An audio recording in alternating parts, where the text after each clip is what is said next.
This is a review of 1/50th scale Caterpillar bulldozers, all of these made by Norscot. We got a D5K, a D6T, D7E, a D8T, a D10T, and a D11T. Let's take a closer look at each one of these. This is the D5K2. There's really not a whole lot to say about it, except for it's a great little bulldozer. It's got the low ground pressure, wide tracks. The blade swivels really nicely, and the ripper has the best function of all the bulldozers. It goes down really far and stays up really high. And this would be a great addition to anyone doing any kind of small construction sites or anything like that. So other than that, it's just a great little bulldozer.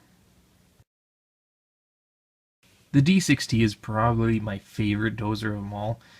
It's again has the low ground pressure tracks.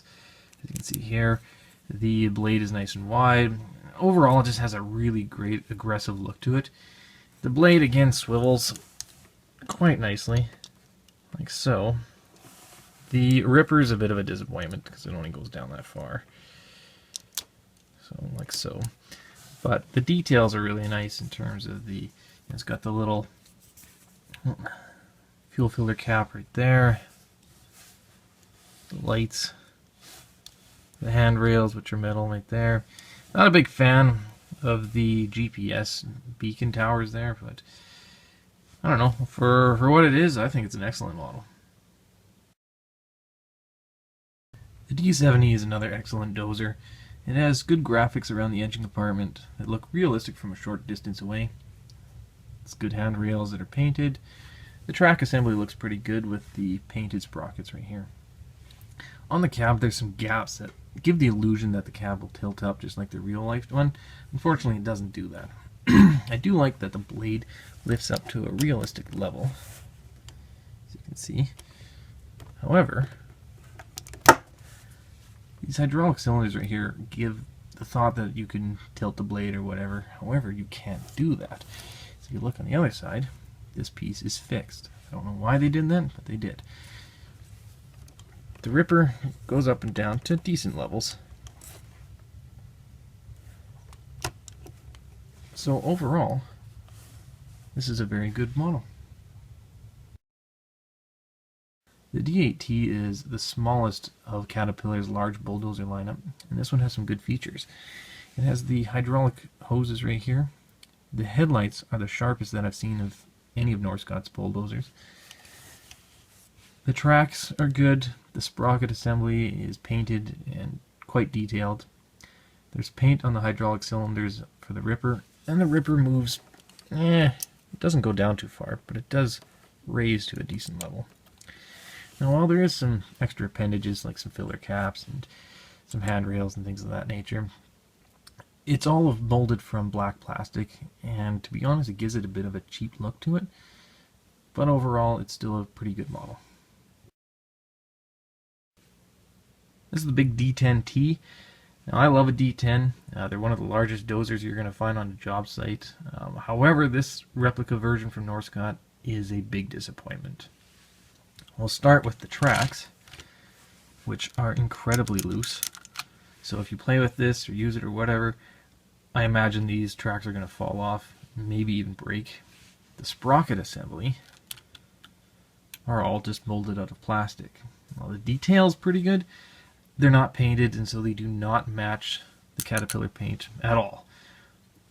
Same could be said about the plastic rams right here. Same kind of deal. The blade, well, it looks pretty good. It's got some extra protection right there. It does not go down all the way.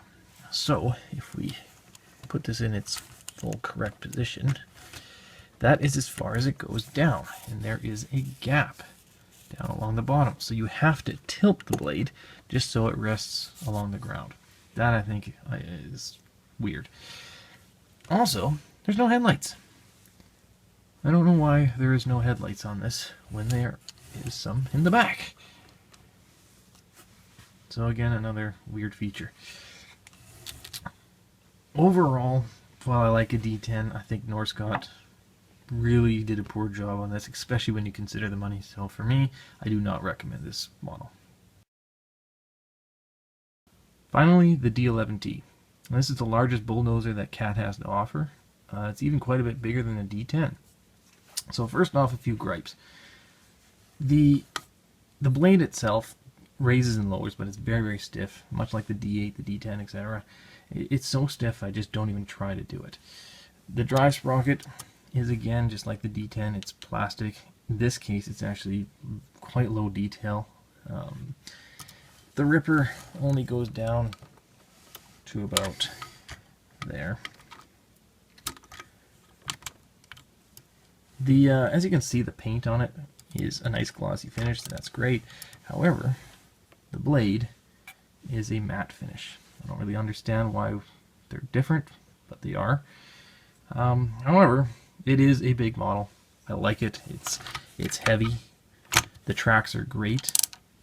The big ripper in the back, it's got just a good size to it, and the blade is huge. As you can see, if we bring in this, you can see how big it is. So, in any sense, however you display this, it's always going to look great.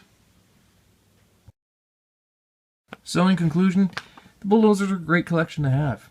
I think it's really cool to pose these next to each other so you can see the difference in sizes. If I were to make a recommendation, I would go with the D6T or the D11. Yeah, I think you'll be happy with either one of those.